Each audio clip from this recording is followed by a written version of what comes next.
Հարգելի գործընկերներ, մեծարգո Տիկին Դիմիտրիո, տիկնայք եւ պարոնայք, ուզում եմ ասել, որ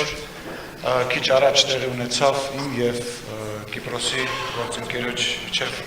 հանդիպումը, մենք քննարկեցինք բազմաթիվ երկկողմ հարաբերություններ, մեր կողմից նաեւ առաջարկ եղավ բարձրացնել մեր համագործակցության աստիճանը մինչև ռազմավարական գործընկերության համագործակցության եւ Տիկին Դիմիտրիոն իր կողմից դրական արձագանքեց այս առաջարկին, ինչպես նաեւ մենք քննարկեցինք մեր համագործակցությունը տարբեր միջազգային հարթակներում, պետք է ձեզ տեղեկացնեմ, որ ինձ համար այսօր շատ կարեւոր ու շատ հաճելի օր է, որտեղ իմ գործընկերը Հայաստանի Հանրապետության ամենավառ, ամենաարտահայտված ընկերներից է միջազգային հարթակներում։ Այն գործունեությունը, որը իրականացնում է Տիկին Դիմիտրիոն միջազգային հարթակներում, ես չեմ կարող թաքցնել,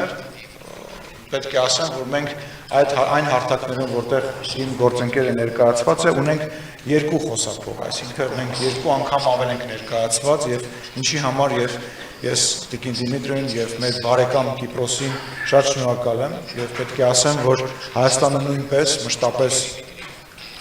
Կիպրոսի կողքին է եւ Կիպրոսի ժողովրդի կողքին է եւ Տիկին Դիմիտրիոն ես տեղեկացրեցի նաեւ մեր այն իրավիճակի մասին, որը որ այսօր կա կապված Հայաստանի եւ Ադրբեջանի միջև խաղաղության համաձայնագրի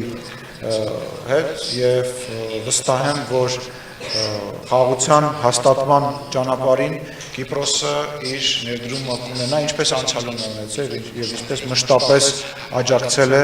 այդ խնդրին։ Հայաստանը նույնպես իր կողմից մշտապես աջակցել է եւ աջակցելու է Կիպրոսի խնդրին եւ ես դրա մասին նույնպես քննարկում ունեցա Տիկին Դիմիտրիոյի հետ, ինչպես նաեւ տեղեկացրեցի մեր ռազմագերիների անհայտ կորածների հետ կապված խնդրին եւ պետք է ասեմ, որ երկկողմ կա լիակատար ընկալում մեր շահերի լիակատար համընկնում, որի համար եւս մեկ անգամ շնորհակալ եմ իմ հարգելի գործընկերոջը